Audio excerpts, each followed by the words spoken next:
அனைவருக்கும் வணக்கங்க. இன்று நாவலுடன் பயணம் வேல்பாரி நம்ம கேட்க போகிறது 2ஆம் பாகத்தில் 39வது அத்தியாயம்ங்க. கடைசியாக பார்த்த அத்தியாயத்தில் என்ன கேட்டோம் அப்படின்னா, நம்ம தேக்கன் குழந்தைகள் எல்லாரையும் கூட்டிக்கிட்டு காடறிய கிளம்பிட்டார். அப்போ அங்கே ஒரு நிகழ்வை சந்தித்தோம். என்ன அப்படின்னா, அளவன் ஒரு மனித கண்களை பார்த்தேன் அப்படின்னு சொன்னாப்புல. அதுக்கப்புறம் கீதானி சொன்னால் எதிர் திசை பக்கம் 4-5 பேர் போயிட்டுருக்காங்க, ஓடுறாங்க அப்படின்னு சொன்னதோட அந்த அத்தியாயம் முடிவடைந்தது. இனி என்னெல்லாம் நடந்தது அப்படிங்கிறத இனி வரும் அத்தியாயங்களில் தொடர்ந்து கேட்குறதுக்கு முன்னாடி என்னுடைய சேனலை சப்ஸ்கிரைப் பண்ண மறந்துடாதீங்க. நம்ம இப்போ தொடர்ந்து பயணிக்கலாம். சரி வாங்க, இப்போ நம்ம கதைக்குள்ளே போகலாம். இப்போ அவங்க எல்லாரும் எங்கே நின்றுட்டு இருந்தாங்க அப்படின்னா, அந்த கொற்றவை கூத்து நடைபெறும் பெரும் மரப்புதர் இருக்குல்ல, அதுக்கு பின்னாடி தான் நின்றுட்டு இருந்தாங்க. அப்போ அவர் ஆட்கள் வர்றாங்க அப்படின்னு சொன்னதோட, யார் அந்த கீதானி சொன்னதோட ஆட்கள் போயிட்டுருக்காங்கன்னு உடனே வேகமாக ஓடினார் இல்லையா. அந்த பசங்களை கூட திரும்பி பார்க்காம இந்த பசங்களும் வேகமாக தேக்கன் பின்னாடியே வேகமாக ஓடுறாங்க. தேக்கன் ஓட தொடங்கும் போது மாணவர்கள் எவ்வளோ வேகமாக ஓட முடியும்? ஆனால் மாணவர்களாலே ஓட முடியலைன்னா அவர் எவ்வளோ வயதானவராக இருந்தாலுமே அவருடைய வலிமை பெருசுங்க. அப்படியே அவர் கால் அப்படி சக்கரம் மாதிரிங்க உருண்டு ஓடின மாதிரி அவர் ரொம்ப தூரம் ஓடி மறைஞ்சிட்டாருன்னா பார்த்துக்கோங்களே. கீதானிக்கு மூச்சு வாங்கிருச்சு. அதோட கொஞ்சம் நேரம் நின்று இழப்பாடுறாரு. ஆனால் அவனோட வாய் கொஞ்சம் முணுமுணுக்கணும் அப்படின்னு நினைக்குது. ஆனால் கசப்பு அதை அனுமதிக்கவே இல்லை. ஆனாலும் சொற்கள் உள்ளுக்குள்ளே உருண்டுக்கிட்டே இருக்குது. யார்? கீதானியோடைய வாய்க்குள்ளே. அவங்க நம்ம போல் மனிதர்கள்லாம் கிடையாது, பார்க்கவே அச்சந்தரும் உருவம் உள்ளவங்களாக இருந்தாங்க அப்படின்னு சொல்லிக்கிறாரு. யார்? கீதானி பார்த்தாங்கல்ல ஆட்கள். அவங்க இங்கு மங்குமாக ஓடிய தேக்கனால தோப்பை விட்டு எந்த பக்கம் வெளியேறினாங்க. ஐயோ, இவன் பார்த்தது உண்மைதானா அப்படிங்கிற மாதிரி எப்படி பதறி பதறி தேடுறாரு. யாராக இருக்கும்? எத்தனை பேர்? நிறைய பேர் வந்திருப்பாங்களா? பரம்பு மலையில் இவ்வளவு தொலைவு அவங்களால எப்படி வர முடிஞ்சிச்சு? ஆனால் எதுக்கு இங்கே வந்தாங்க? இப்படி ஒவ்வொரு வினாவாக மண்டையை துளைச்சிக்கிட்டே இருக்குது நம்ம தேக்கனை.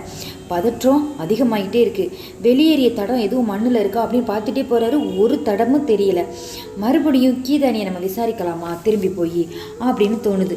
சட்டுன்னு பிடிப்பட்டவனா பக்கத்தில் ஒரு மரம் நிற்கிதுங்க. அந்த மரத்தோட பேர் நாங்கில். அந்த மரத்து மேலே ஏறிடுறாரு. ஏறி அந்த கொப்புகள் அப்படியே பிடிச்சிக்கிட்டு வேகமாக எங்கே போயிடுறாரு? உச்சி கிளைக்கு போயிடுறாரு. அந்த மரம் கொஞ்சம் நார்ச்சத்து அதிகமுள்ள மரம் அப்படிங்கிறனால தேக்கனை கிளையின் நுனி வர அது கொஞ்சம் அனுமதிச்சிச்சுங்க. மர இலைகளை தாண்டி அவர் தலை அப்படி வெளியில் நீண்டி அப்படி பார்க்குறாரு. கண்ணு கெட்டுற தூரம் எவனாவது தலை தெரியுதா, எவனாவது போகிறானா அப்படிங்கிற மாதிரி பார்க்குறாருங்க. மரத்தோப்புக்குள்ளேருந்து வெளியேறினவங்க சிற்றாற்றை கடந்திருக்க முடியாது. பொழுது மறைய இன்னும் கொஞ்சம் நேரம் தான் இருக்குது. அவங்க சிற்றாற்றை கடந்து ஆதிமலைக்கு உள்ளே நுழைவதை இங்கேருந்து நம்ம துல்லியமாக பார்த்துடலாம். அவங்க எத்தனை பேர் அப்படிங்கிறது தான் இப்போ கண் அப்படியே தேடிட்டே இருக்குது தேக்கனுடைய கண். ஆற்றின் ஒரு முனையிலிருந்து மறுமுனை நோக்கி கண் அப்படியே ஓட விட்டுட்டே இருக்காரு. யாராவது தெரிகிறாங்களா அப்படின்னு. மெல்லிய காற்றில் அந்த மரக்கொப்பு கொஞ்சம் அப்படி அசைந்து ஆடுது. இருந்தாலும் இவர் கொஞ்சம் ரொம்ப வெயிட்டாக இருப்பார் இல்லையா, அப்போ கவனமாக இருக்கணும்ல. நுனி கொப்பில் வேறு நின்றுட்டுருக்காரு. அப்போ கொப்போட கவட்டை இருக்குல்ல, அப்படி 2 கவட்டை இங்கிட்டொன்று போகும்ல, அதை விரல் நல்லா அப்படி பற்றிக்கிருச்சு. உடலோட எடையை கூட கொஞ்சம் அப்படியே காற்றில் ஏற்றி அப்படி கண்ணை ஓட விடுறாரு. நம்ம வெயிட்டாக இருக்கிறவங்க ஒருத்தவங்க மேலே அப்படி ஏறி உட்காந்தா நம்மளுடைய வெயிட்டை நம்ம தம்ப் பண்ணிக்கிறணும் இல்லையா, அப்போ தான் அவங்களுக்கு வெயிட்டாக இருக்காது. அந்த மாதிரி அவங்க பண்ணிக்கிறாங்க. அவங்க இங்கேருந்து போனால் ஆற்றின் எந்த இடத்த கடப்பாங்க அப்படின்னு அவர் எதிர்பார்த்த இடத்த கூர்ந்து பார்த்துட்ருக்காரு. இந்த பக்கம்தான் அவங்க வரணும், இதை தவிர அவங்களுக்கு வேறு வழி இல்லை அப்படிங்கிற மாதிரி அதே இடத்தை கூர்ந்து கவனிக்கிறாரு. ஆனால் அவர் பார்த்த இடத்த வராமல் வேறு திசையில் சில பேர் ஆற்றை கடந்து போகிறது அவர் கண்ணுக்கு தெரியுதுங்க. தேக்கனோட கண்ணு நல்லா உற்று பார்க்குது. உள்ளவங்க 5 பேர். அதுக்கப்புறமும் அங்கிட்டு இங்கிட்டு தேடுது, இன்னும் நிறைய பேர் இருக்காங்களா அப்படின்ட்டு. ஒவ்வொருத்தவங்களும் முதுகு பின்னாடி ஒரு நீள் வடிவில் குழல் போன்ற ஒரு நரம்பு கூடையை விட கட்டியிருக்காங்க. அதை சுமந்துக்கிட்டு தான் அந்த வேகமாக ஆற்றை கடந்து அந்த ஆதிமலையின் முதல் குன்று சொன்னேன் இல்லையா, அதுக்குள்ளே போகிறாங்க. உடனே மரத்துலேருந்து தாவி குதிச்சு அவங்கள அப்படியே குத்தி குத்தி கொன்று வீசணும் அப்படின்னு மனம் துடிக்குது. ஆனால் இந்த இடத்துல பொறுமை ரொம்ப முக்கியம் இல்லையா. இவங்க 5 பேர் தானா, இன்னும் நிறைய பேர் இருக்காங்களா அப்படிங்கிறத நம்ம தெரிஞ்சுக்கணும். இங்கே எதிர்க்காங்க வந்திருக்காங்க அப்படிங்கிறத தெரிஞ்சுக்கணும். அப்படிங்கிறதுக்காக கொஞ்சம் பொறுமையாக இருக்கார். உடனே வேக வேகமாக கீழே இறங்கி வர்றாரு மரத்துலேருந்து. அப்போ மாணவர்கள் எல்லோருமே அங்கே ஓடி வந்தாங்கல்ல, அவங்க மரத்தோட அடிவாரத்துக்கு வந்துட்டாங்க. இவர் வேக வேகமாக இறங்கி வருது. ஆசான் என்ன சொல்ல போகிறாரு அப்படின்னா அவருடைய வார்த்தைக்காக காத்துட்ருக்காங்க. இறங்கின வேகத்தில் தேக்கன் சொல்கிறாரு, அவங்க ஆதிமலையின் வளப்புற நோக்கி ஓடுறாங்கடா. பரம்பு மலையின் தன்மை அவங்களுக்கு தெரியலை. வளப்புற நோக்கி ஓடும் அவங்க மச்சக்கடவின் வழியாக தான் முதற்குன்றை தாண்டணும். இங்கேருந்து குறுக்கு வழியில் போனோம்னு வச்சுக்கோ, அவங்களுக்கு முன்னாடியே நம்ம போயிடலாம். கடவை தாண்டும் பொழுது ஒருத்தன் உடலும் உயிரும் நமக்கு மிஞ்சவே கூடக்கூடாதுன்னா அவங்கள கொன்று புதைச்சிடணும் அப்படின்னு சொல்லிட்டு வெறி கொண்டு கிளம்புறாரு நம்ம தேக்கன். மாணவர்களும் அவரோடு ஓடத் தொடங்குறாங்க. ஓடிக்கிட்டே தேக்கன் கேட்குறாரு, இங்கே யாருக்காவது மச்சக்கடவுக்கு போகிற வழி யாருக்கும் தெரியுமாடா அப்படிங்கிற மாதிரி கேட்குறாரு. எனக்கு தெரியும் அப்படின்னு முடிநாகன் சொல்கிறாரு. அவசரத்தில் வாயை திறந்துட்டாரா எனக்கு தெரியும்னு குடம் நஞ்சு அப்படியே கொட்டுது. தாங்க முடியாமல் அப்படியே ஓடிக்கிட்டே காரி காரி துப்பிக்கிட்டே போடுறான் அவன் வேற முடிநாகன். கீதானியும் அளவனும் என்னை பின்தொடருங்க, மற்றவங்க எல்லாரும் முடிநாகனோட இணைந்துவாங்க.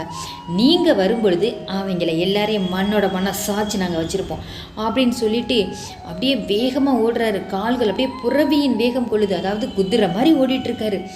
காட்டில் ஓடுறது அப்படிங்கிறது ஒரு சிறந்த கலையாங்க. கொடிகளை தாண்டவும், முன்காலை மட்டும் ஊன்றவும், படர் தாவரங்கள் மீது குத்துக்காலை பயன்படுத்தணுமா, பாதமறியாக வேகம் கொண்டு ஓடணுமா. இந்த இணையற்ற பயிற்சி நம்ம தேக்கனுக்கு ரொம்ப நல்லா தெரியுது. செத்தைகளும் சருகளும் கால்களை எளிதில் ஏமாற்றக்கூடியது. பாறைகளும் பாசிகளும் பாதத்தின் மீதான பகையை காலங்காலமாக வளர்த்துட்டு வரும். கோரைகளின் வகைகளையும் புற்களின் குணங்களையும் பகுத்தறிய முடியாதவன் 10வது அடியில் மண்டிட்டு கீழே விழுந்துருவான். தண்டிலும் இலையிலும் கணுவிலும் நஞ்சை வைக்காம உடலெங்கும் இருக்கும் சுனைகளின் நஞ்சை வச்சுள்ள செடி கொடிகளை அவற்றின் வாசனை வழியே கண்டறிஞ்சு அப்படி விலகி தெரிஞ்சு ஓடுனா மட்டும்தான் காட்டுக்குள்ளே ஓட முடியும். நம்ம எங்கே போகிறோமோ அந்த இலக்கை அடைய முடியுங்க. மூக்கின் மோப்ப ஆற்றலும் கண் பார்வையின் கூரிய கவனிப்பும் கால்கள் அப்படி இறகு போல் வீசி எறியணுமாங்க. அப்படி உள்ள பயிற்சி யாருக்கு இருக்குது அப்படின்னா நம்ம தேக்கனுக்கு மட்டும்தாங்க இருக்குது.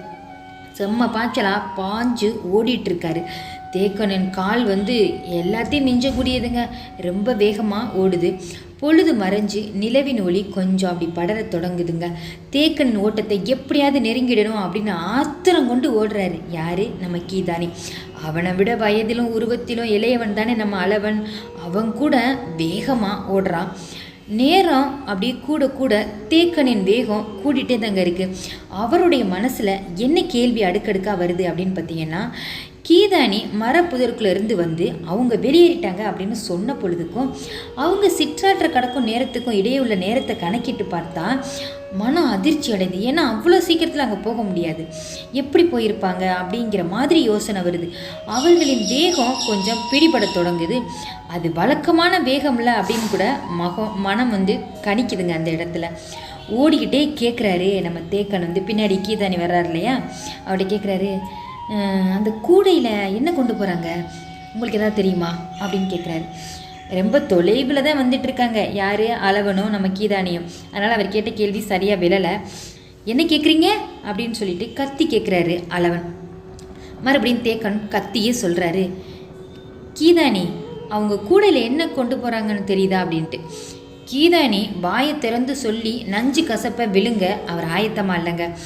நம்ம இப்போ ஓடி ஆகணும் அவ்வளோதான் அப்படின்ட்டு ஓடிட்டே இருக்காரு. எதுவுமே பதில் சொல்லலை. முன்னால் போயிட்டு இருந்த அளவன் அதே வேகத்தில் திரும்பி, தேக்கன் கேட்டதுன்னு அவங்க காதில் விழுகலையா, அந்த கூடையில் என்ன கொண்டு போகிறாருன்னு உங்களுக்கு தெரியுமா அப்படின்னு மறுபடியும் யார் சொல்கிறான்? அளவன் கேட்குறான் கீதானிட்ட. உடனே கத்தி சொல்லணும்னு தோணுது. ஏன்னா இந்த இடத்துல சொல்லாமல் இருக்கக்கூடாதுல்ல. அவர் சொல்லிடுறாரு. என்னன்னா, அவங்க தேவ வாக்கு விலங்க பிடிச்சிட்டு போகிறாங்களாம். அச்சிச்சோ, நமக்கே ஒரு மாதிரி இருக்குல்ல. அப்படி தான் ரொம்ப வியப்பாக இருக்கு நம்ம தேக்கனுக்கு. அப்படியே மரம் சாய்வதை போல இருந்திருக்கு தேக்கனின் மீது அந்த வார்த்தை. அப்படியே அதிர்ந்து போயிடுறாரு. ஓடுறதா நிற்கிறதா அப்படின்னு மனம் அந்த இடத்துல தள்ளாடுதுங்க. நம்ப முடியாத சொல்லுங்க, என்னடா நடக்குது இங்கே? ஏன்? எதுக்கு தேவவாக்கு விலங்கு இப்போ கடத்திட்டு போகணும்? பரம்பு மலையை வேற்று மனிதர்கள் கடந்து தேவவாக்கு விலங்குகளை எப்படி பிடிச்சிட்டு போகிறாங்க அப்படின்னு சிந்திச்சு அவருக்கு தலையே வலிக்குதுன்னா பார்த்துக்கோங்களே. வெறி வேற கூடுது. முன்னை விட வேகம் கொண்டு ஓடுறாரு நம்ம தேக்கன். அவனுக்கு பின்னால் வெகு தொலைவில் அளவன் வந்துட்டுருக்காரு. புதர் கடந்து அடர் மரங்களுக்குள்ளே நுழைஞ்சிடுறாரு தேக்கன். அவரை இனி கண்ணால் பார்க்க முடியாது. ஒரு குறிப்பின் அடிப்படையில் தான் பின்னாடியே வேகமாக அவங்க ஓடிட்டே இருக்காங்க. யார்? கீதானியும் நம்ம அளவனுங்க. தேக்கனியே இந்த இடத்துல அதிவேகமாக ஓடுறாரு அப்படின்னா எதிரிகளின் ஓட்டத்தை கணக்கிட்டார், அப்படி தானே? மச்சக்கடவிற்கு தாம் போகிறதுக்கு முன்னாடி அவங்க அதை கடந்துடக்கூடாது அப்படிங்கிறதுனால தான் இவ்வளோ வேகமாக ஓடுறாரு. 1/4 குறைவான குறுக்கு வழியில் தேக்கன் ஓடிட்டுருக்காரு. அதே நேரத்தில் 4 பங்கு அதிகமான சுற்று வழியை எளிதாக கடந்து யார் வந்துட்டுருக்கா? அந்த எதிரிகள் வந்துட்டுருக்காங்க. நிலவு நல்லா ஏறி இருக்குதுங்க. காடெங்கும் ஒளி, நிலவு ஒளி. மேல் மூச்சும் கீழ் மூச்சும் வாங்க மச்சக்கடவனை அடைஞ்சிடுறாரு நம்ம தேக்கன். வந்த வேகத்தில் கொஞ்சம் கூட இலைப்பாறலைங்க. அப்படி பாறை இருக்குல்ல, அதுக்கு மீதேறி அப்படி கண்களை ஓட விடுறாரு. யாராவது எங்கேயாவது தெரியுறாங்களா அப்படின்னு சொல்லிட்டு கொஞ்சம் நேரம் கூட ஆசுவாசப்பட்டு கொஞ்சம் உட்காரலைங்க. இவ்வளோ தூரம் ஓடி வந்ததுக்கு அப்படி தலை நீட்டி அந்த சரிந்துள்ள காட்டை பார்க்குறாரு. ரொம்ப இருட்டாக இருக்குது, ஒன்றும் தெரியல. ஆனால் ஒவ்வொரு இடத்துல அந்த பறவைகள் சடன்னு அடிச்சுக்கிட்டு பறந்து போகுது. நம்ம இதே தான் நான் போன அத்தியாயத்தில் சொன்னதான் இதில் சொல்கிறேன். அந்த பேராண்மை படத்தில் அந்த ஆட்கள் காட்டுக்குள்ளே தெரிஞ்சால் அந்த பறவைகள் மரத்தில் சடன்னு போகும் அப்படிங்கிறத ஜெயம் ரவி சொல்லுவாங்கள்ல, அதே போல் தான் இவரும் கவனிக்கிறார். பறவைகள் அப்போது வேகமாக ஓடுதுன்னா யாரோ வேற்று மனிதர்கள் உள்ளே வர்றாங்க அப்படிங்கிறத அவர் கண்டறிஞ்சிறாரு. இந்த பக்கம்தான் வர்றான் அப்படிங்கிறத நம்புகிறாரு. இந்த கடவுளை நோக்கி வர்றாங்கன்னு தெரிஞ்சோன்னு இவர் எப்படியாவது இவங்களை கொண்டுடணும் அப்படிங்கிற வெறி வருது. அவங்க திசை வழியையும் எண்ணோட்டத்தையும் நல்லா கணிச்சிட்ருக்காரு. மாணவர்கள் 2 பேரும் கீழ்ப்புறம் இருந்து வரணும், எதிரிகள் வர்றதுக்குள்ளே வந்துடுவாங்களா அப்படின்னு எண்ணிட்டு இருக்கும்போது 2 பேருமே வந்து சேர்ந்துடுறாங்க. யார்? அளவனும் கீதானியும்.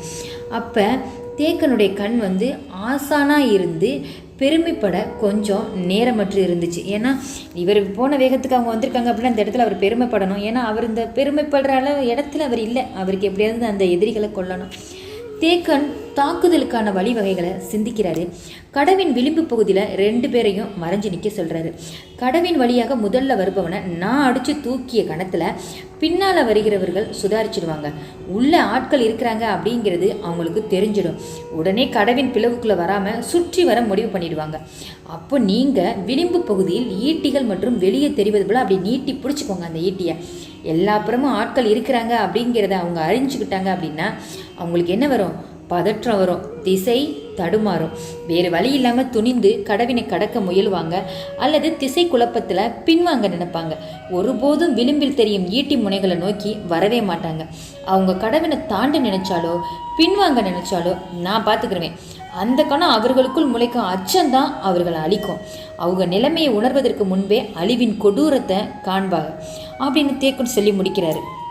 மூக்கு அப்படியே விடைச்சி மேல் மூச்சும் கீழ் மூச்சும் வாங்கின 2 பேரையும் தேக்கனின் ஆவேசம் கொஞ்சம் இறுக பற்றுது.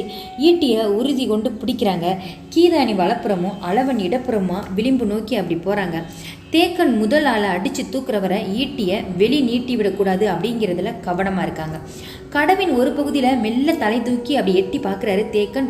அவர்கள் வரும் நேரத்தை மனம் நல்லா கணிச்சு வச்சுருந்துச்சு இல்லையா? காலடி தடங்கள் கேட்குதா அப்படின்னு சொல்லிட்டு அப்படி காதை வச்சு அப்படி கூர்மையாக கவனிக்கிறாரு.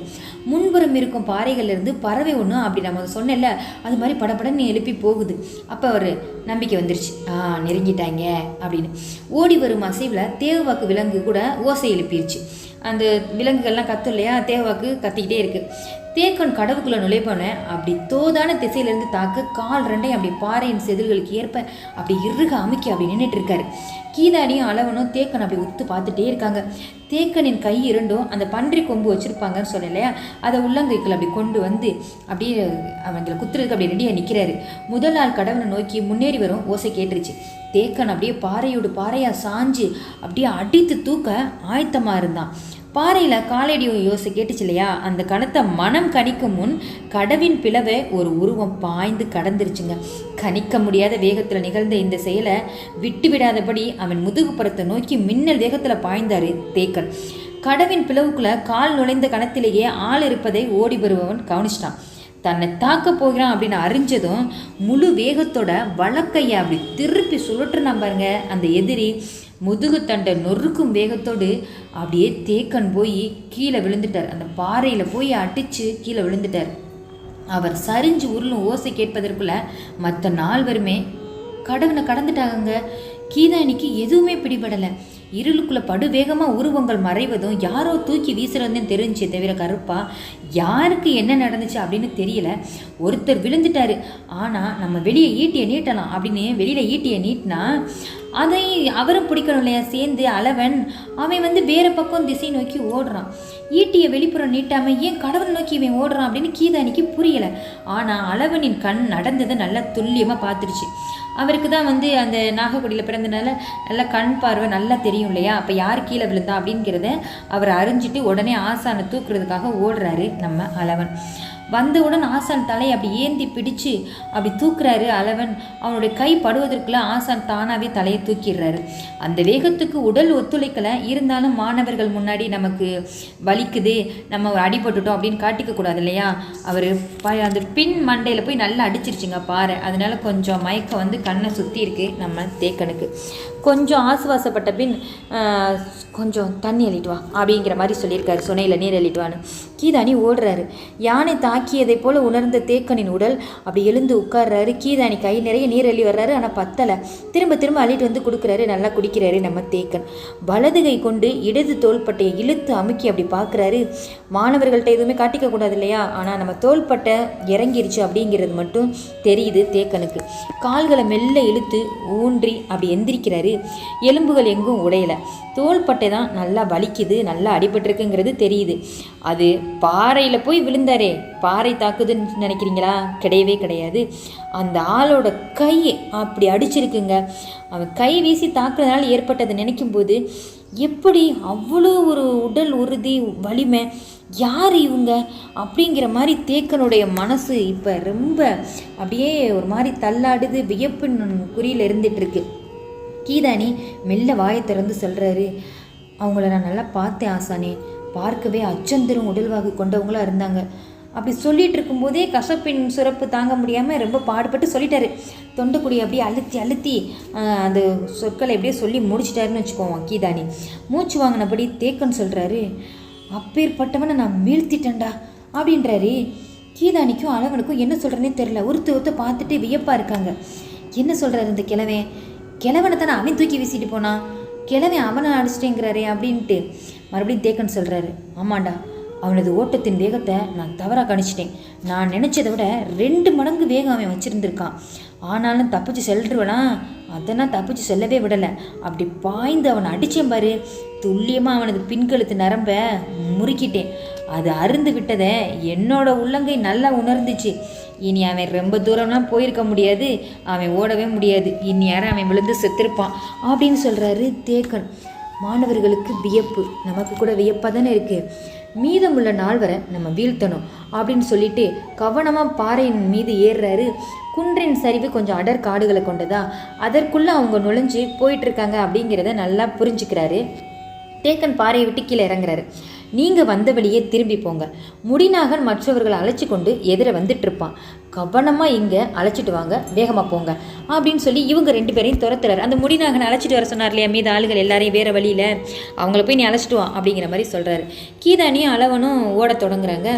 முன்பிருந்த அதே வேகம் உடலில் இருந்துச்சு, மனம் மட்டும் கொஞ்சம் குழம்பி இருந்துச்சு. ஏன் அப்படின்னா தேக்கனையே தூக்கி அடிக்கும் வலு கொண்டவர்கள் அவர்கள் அப்படின்னு சிந்திச்சுட்டு இருக்கும்போது அவ்வளவு பெரிய மனுஷனை தேக்க எப்படி துல்லியமாக அடித்து நரம்பு அறுத்தாரு அப்படிங்கிற மாதிரி கீதானிக்கு எண்ணம் ஓடிட்டுருக்கு. அவங்க சிற்றோடையை தாண்டும் பொழுதே தேக்கன் ஒரு மாதிரி கத்துறாரு. அந்த சத்தம் ஒரு 2 பேர் காதுலையும் கேட்குது. அவரை ஏன் இந்த 2 பசங்களையும் வெளியில் போக சொன்னார் அப்படின்னா, அவருடைய கை தோள்பட்டை இறங்கிருச்சு இல்லையா, அவரே தனது இடது கையை அப்படி மெல்ல தூக்கி வலியோட கத்திக்கிட்டே வைக்கிறாரு.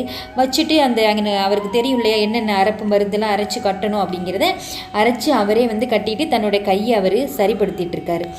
உடனே அந்த மாணவர்கள் ஓடுனாங்கல்ல, அவங்க வந்து பார்த்துட்டாங்க. என்ன பிடிச்சிட்டிங்களா அவங்கள அப்படிங்கிற மாதிரி அந்த முடிநாகன் கூட்டத்தில் உள்ள ஆட்கள் எல்லாம் கேட்குறாங்க. எங்கே வந்திருக்கீங்க, எல்லாரையும் கொண்டுட்டிங்களா, யாராவது உயிரோடு இருக்காங்களா அப்படிங்கிற மாதிரி மேலே மேலே நம்மளே கேள்வி வைப்போம் இல்லையா, அந்த மாதிரி ஒவ்வொரு கேள்வியாக வச்சுட்டே இருக்காங்க. கசப்புக்கு அஞ்சு யாருமே வாய் திறக்கலைங்க. வினாக்கள் எதுக்குமே விடை சொல்லாமல் கீதானியும் அளவனும் அந்த திரும்பி அங்கே யார் நம்ம தேக்கன் இருக்கிற இடத்துக்கு எல்லாரையும் அழைச்சிட்டு வர்றாங்க. தேக்கன் இருந்த இடத்துக்கு வந்ததும் மற்ற மான்கள் எல்லாரும் கீழே யாராவது கிடக்காங்களா அப்படின்னு சொல்லிட்டு யாரையும் அடிச்சு போட்டிருக்காங்களா அப்படின்னு சொல்லிட்டு பார்க்குறாங்க. யாருமே இல்லை.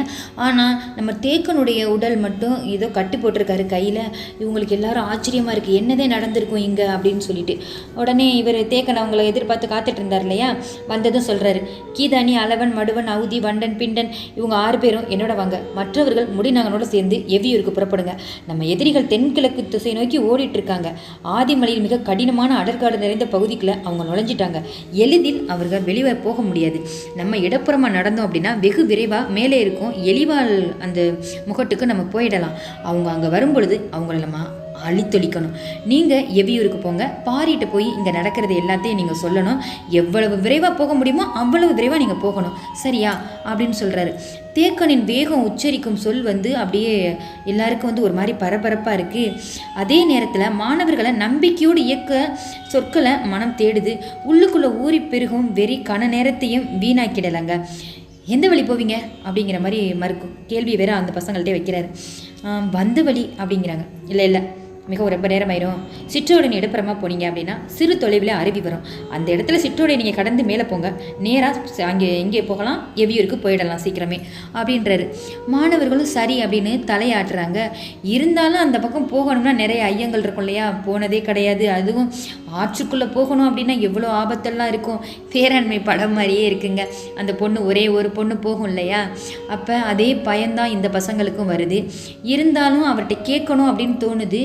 அந்த கசப்பை மீறி பேச யாருமே தயாராக இல்லைங்க. முடிநாகனின் மனதுக்குள்ள கொஞ்சம் திணவு ஏறுது. தன்கிட்ட கொடுக்கப்பட்ட இந்த பணியை மட்டும் நம்ம சிறப்பாக செய்யணும். எந்த ஆபத்து வந்தாலும் நம்ம எதிர்கொள்கிற நமக்கு தன்னம்பிக்கை இருக்குது. அதனால தானே நம்மள்கிட்ட சொல்கிறாரு, வீரங்கிறது நமக்கு வழங்கும் வாய்ப்புங்க. அதை நம்ம நிரூபித்து காமிக்கணும், வெற்றியாக முடிக்கணும் அப்படின்னு நம்ம முடிநாகன் ஆசைப்படுறாரு. சரி, அங்கே போகலாம் எதுவுமே கேட்காம அப்படின்னு ஒரு முடிவுக்கு வந்துடுறாரு. வலிமையான ஆயுதங்களை முடிநாகன் குழுவுக்கு வழங்கின தேக்கன் ஓடுங்க அப்படின்னு கத்துறாரு. பாறை புடவுக்குள்ள இருந்த பறவை ஒன்று படபடத்துது. முடிநாகனும் மற்றவர்களும் அடுத்த அடி எடுத்து வைக்கும் முன்னாடி தேக்கன் சொல்றாரு, ஈன்ற புலி உங்களை விரட்டுது அப்படின்னு நினைச்சுக்கோங்க. இருளை கிழிச்சுக்கிட்டு விரையும் கால்களின் வேகம் மட்டும்தான் உங்களை காப்பாற்றும், கிளம்புங்க அப்படின்னு சொல்லிடுறாரு. அதே எண்ணத்தோட ஓடுங்க அப்படின்னு தேக்கன் சொல்லிடுறாரு. தேக்கன் சொன்னதான் போச்சு. 5 பேர் அந்த பாறையின் கீழ்ப்புறம் நோக்கி அப்படி பாஞ்சு ஓடி மறைஞ்சிடுறாங்க. இதோட அந்த அத்தியாயம் முடிவடையுது. பாவங்க, இந்த 5 பசங்களும் எவ்வியூருக்கு போயிடுவாங்களா? நம்ம பாரியை சந்தித்து இந்த காட்டில் நடக்கிறதெல்லாம் சொல்லுவாங்களா? அதாவது தேவவாக்கு விலங்கள்லாம் யாரோ 5 பேர் கடத்திட்டு போகிறாங்க, அவங்க பயங்கரமாக இருக்காங்க, நம்ம தேக்கனையே அடித்து சாச்சிட்டாங்க அப்படிங்கிற உண்மையை சொல்லிடுவாங்களா? இல்லை போகிறதுக்கு முன்னாடி இவங்களுக்கு அந்த ஆற்றுக்குள்ளே ஏதாவது பேராபத்து ஏற்பட்டுருமா? அந்த 5 பேரும் யார் அனுப்பின ஆள் அப்படிங்கிறத நம்மளால் கணிக்க முடியுது தானே. கண்டிப்பாக அந்த கருங்கை வாணன், அதாவது தளபதி அனுப்பிய ஆட்களாக தான் இருக்கணும். இப்போ தேக்கன் அந்த 5 பேரில் ஒருத்தரை கொண்டுட்டேன் அப்படின்னு சொல்லிட்டாரு. அது நமக்கு தெரியலை. மீத 4 பேரையும் அவர் அழிச்சிடுவாரா, இல்லை இன்னும் பெரிய ஆபத்து இந்த குழந்தைகளுக்கு, அளவன், கீதானி, அவரு கூட வரக்கூடிய என்ன மற்ற குழந்தைகள், தேக்கன், இவங்களுக்கு ஏதாவது ஆபத்து ஏற்பட போதா? இதெல்லாம் நீங்கள் தெரிஞ்சுக்கணுமா? என்னோட நீங்கள் அடுத்தடுத்த அத்தியாயம் தொடர்ந்து பயணிக்கணும் அப்படிங்கிற நம்பிக்கையில் உங்கள் ருத்ரா. நான் கதை சொல்கிற விதம் உங்களுக்கு பிடிச்சிருந்துச்சு அப்படின்னா என்னோட நீங்கள் அடுத்தடுத்த அத்தியாயம் தொடர்ந்து பயணிக்கணும்னால லைக் பண்ணவும் சப்ஸ்கிரைப் பண்ணவும் மறந்துடாதீங்க. தொடர்ந்து பயணிப்போம், காத்திருங்கள். அதுவரை உங்கள் ருத்ரா. நன்றிகள்.